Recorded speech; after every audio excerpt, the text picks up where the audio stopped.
Good morning, ladies and gentlemen. Joining me tonight on Times Now is Sanjeev Sanyal, member of the Prime Minister's Economic Advisory Council, well-known economist. Thank you very much, Sanjeev Sanyal, for joining me here. Let's begin by, of course, noting that the Modi Sarkar completes 12 years in office.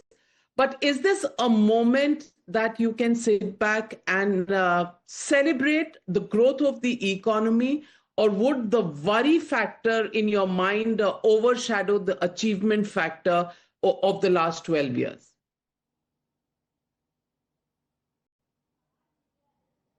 So you have to remember that over the last 12 years, we have had many difficult periods.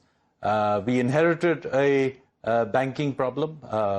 We then had the COVID crisis, and now, of course, we have this Iran-US war situation and the spike in oil prices, which incidentally had happened in a previous episode as well, with the Russia-Ukraine war as well.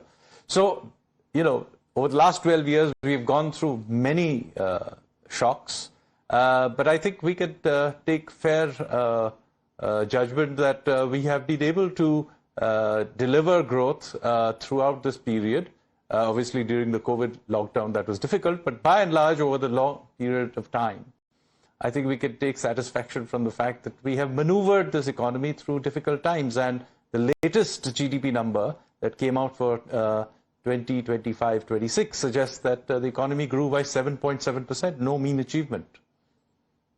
But that was before the West Asia crisis really took place. You know, and that is where the shoe really bites the foot, because fuel prices have been going up. We've seen revision in both petrol and diesel and LPG prices taking place. Apart from that, we've seen the value of the rupee really sliding, and a member of your colleague, a member of the PM Economic Advisory Council, has said a rupee at 100 is just a number. How do you look at these challenges that exist, and what is the medium-term outlook for the economy?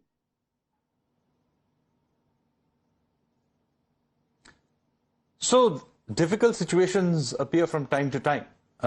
These are not situations we created, though. You know, whether it's the COVID crisis, the Ukraine-Russia war, or the Iran-US war, we didn't create the problem. But as policymakers, we have to deal with them, and occasionally we have to take difficult decisions. So, for example, in this present situation, it is not unreasonable that we adjust domestic oil prices and gas prices to something closer to what is the market price available in the world. Similarly, when you're talking about the rupee, what are our options you have to look at? Do we defend a particular level and run down reserves to do this, or do we let it float to find its natural level and then wait for a better time when we can expect the rupee to be somewhat stronger? Because by any indication, the Indian rupee is now super competitive. It's by any purchasing power parity indicator. So, since you alluded to Shamika's comment, the fact of the matter is, it is a bad idea to draw a line in the ground, which then currency speculators and investors will attack. I mean, I'll tell you, I come from that world myself. If a government began to run down reserves defending a particular line in the sand, then it would simply attract a speculative attack on that level. So I think the Reserve Bank of India is correct in letting the rupee go to levels where you know, the market will balance itself. Because in the end, running down reserves under these circumstances is a bad idea. It's much better to keep your powder dry and wait till an environment which is much more conducive, when you can then consolidate the rupee.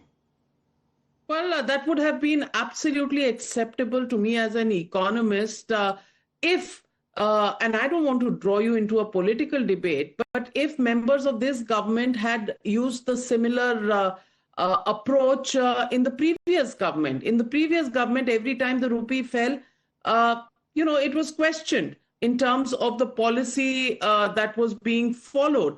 Why should the same question not be asked today is my question.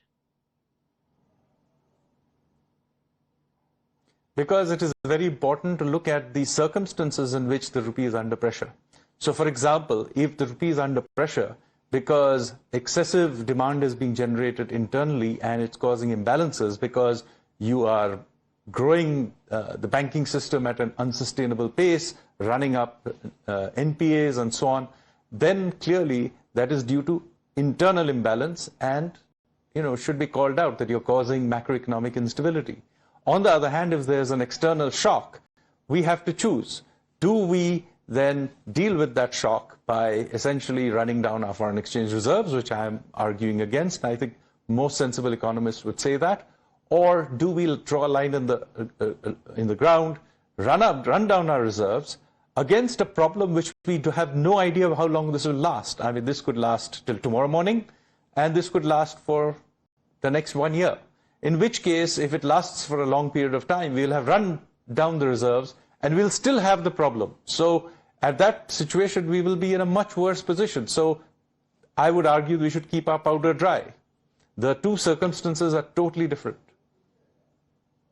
Investor sentiment. The government has taken some steps to attract foreign investments in our markets, the FII investments. But again, the question would be, could it have been done earlier? Did we wait for our markets to fall too low, giving shocks to the retail investor?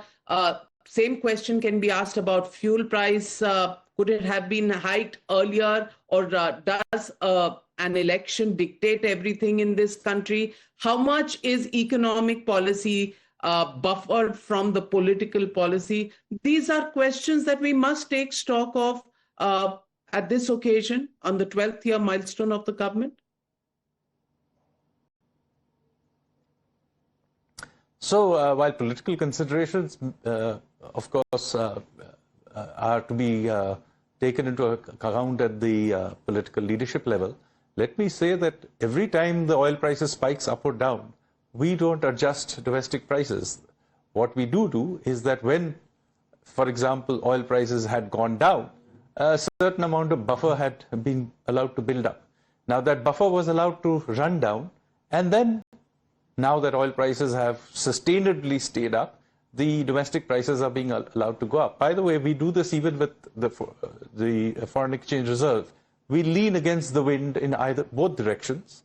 So I think that's a reasonable thing to do, to just smoothen out volatility. But smoothing out volatility is not the same thing as allowing eternally the problem to accumulate. So once you've smoothened out the volatility, you have to allow the adjustment. Some of the steam has to go out. So you do that. And I don't think what is being done is unreasonable. Sanjeev Sanyal, Surjit Bhalla, a well-wisher of this government, has been sent to the IMF by this government, is now saying that this government may be winning politically in elections, but probably on the economic front has really lost the battle. Do you agree with him? No, I don't agree with him. I mean, I have respect for Dr. Bhalla. I have worked with him for many years. And we should listen to some of his points. But doesn't mean that we agree with everyone. In his article, he made the point that India is macroeconomically unstable, which is absolutely not true. Whether it's the fiscal or fiscal deficit, or you take into account inflation, these have been very well controlled over the last decade. In fact, inflation has been the most controlled it's ever been in India's post-independence history. Similarly, external debt has not got ramped up. Yes, we do have an issue with high external oil prices, for which, by the way, is not a macroeconomic management issue that we can deal with. We just have to deal with its fallout if and when it happens. I don't think we have done anything unreasonable.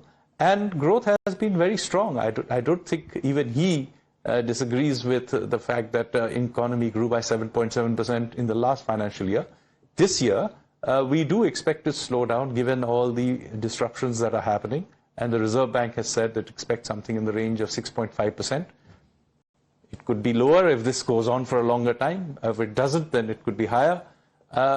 You have to understand that as policymakers, we are responding to uncertainty as the situation evolves. And we did that in COVID as well.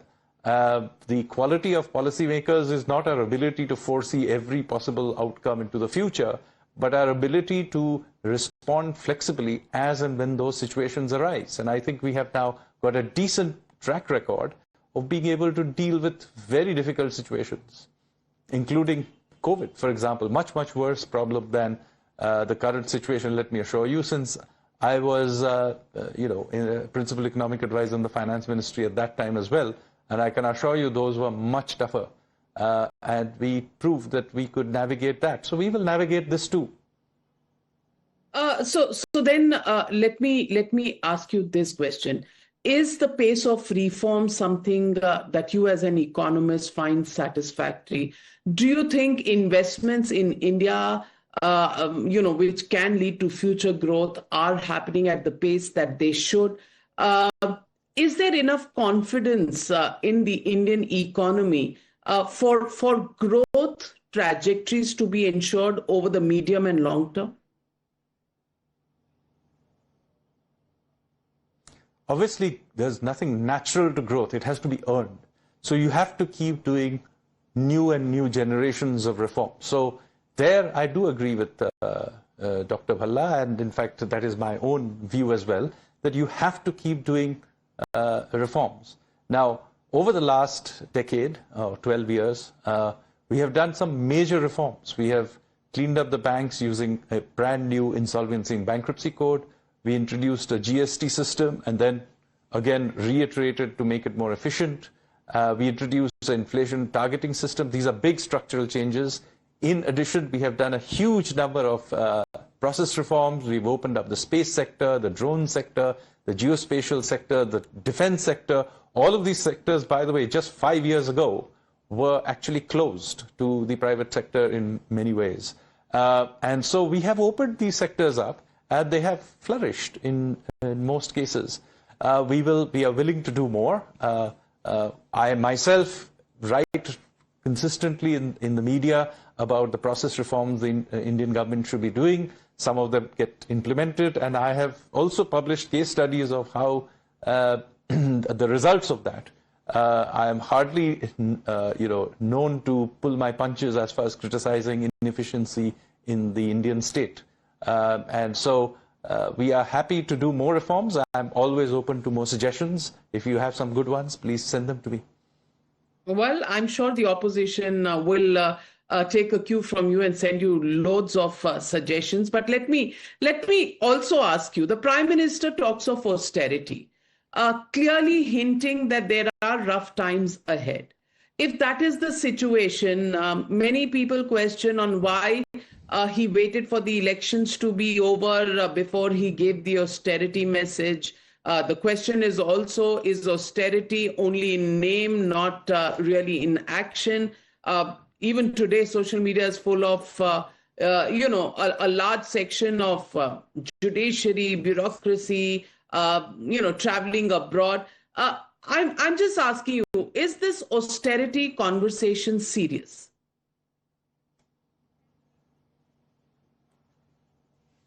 I think it is important that when you get shocks like this, you do relook at expenditure and make sure that you are not spending on things you should not.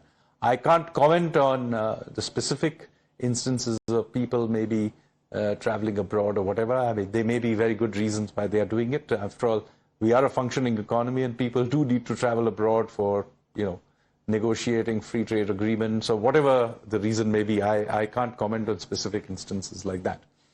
But I can say that that we take government efficiency very, very seriously.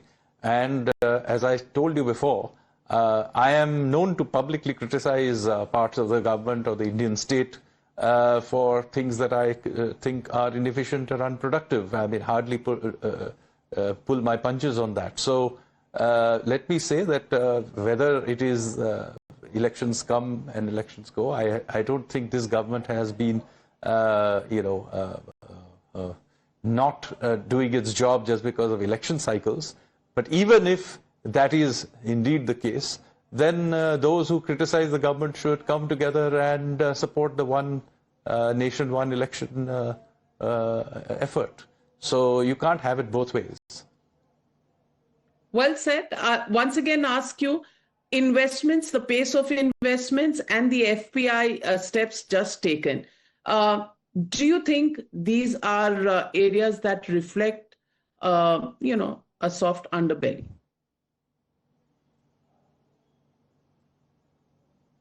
Well, we have to continuously relook at our own policies. Remember, all policy making is about trade-offs. Certain trade-offs are made at certain times given certain assumptions about how the world will evolve. Those assumptions may turn out to be wrong, or we need to adjust them.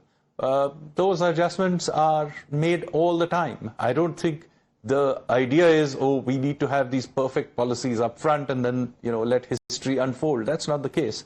Good policy making is about iterative changes. Again, something I have been saying for a long, long time.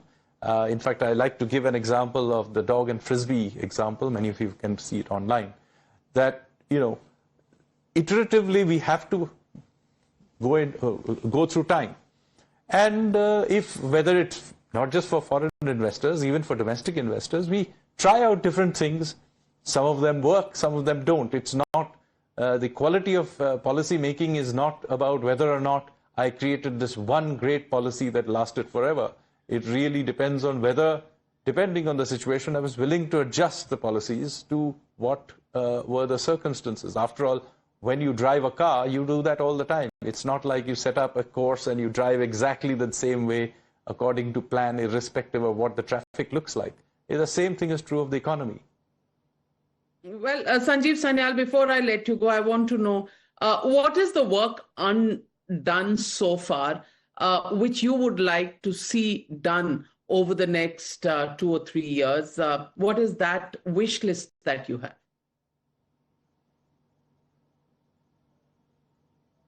So I have for a long time, and I will take a longer perspective because there is a whole gamut of things that we need to do. I've long argued that two major areas of reform that we need to look at. One is the efficiency of the state itself. So for the last 30, 35 years since 1991, a lot of it has been about the withdrawal of the state, and therefore reforms and liberalization was the same thing. Then, to the extent that the state was deemed to be useful in the economy, it was thought about building infrastructure, and I think over the last decade you've seen big infrastructure and more needs to be done. But there are certain things the state should do, and we have to emphasize those. One of them is municipal services.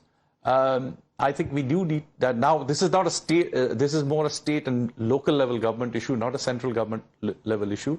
But nevertheless, I think we as a country now need to begin to take municipal issues in cities and even in villages much, much more seriously. I think that is a very big area of next generation reform and investment that we need to do. The second, which I have made many, many times, we need to get our legal system to function much more efficiently. If you want a market-based economy, a risk-taking economy, you need enforcement of contracts to be efficient. So the legal system has to be a lot more efficient than it does. Now, this requires many things to be done: process reforms, investment in legal infrastructure, all manner of things. Many others have spoken about it as well, so have I. But I think these are the two big areas that I would say over the next 12 years, these should be areas that we should do. And of course, making the government more efficient also means that we need to take into account administrative and bureaucratic reforms as well. Well said. Thank you very much, Sanjeev Sanyal, for outlining the path ahead as much as looking at where we have reached over the last 12 years. Thank you very much for joining me here on Times Now. With that, it's back to you in the studios for the rest of the news.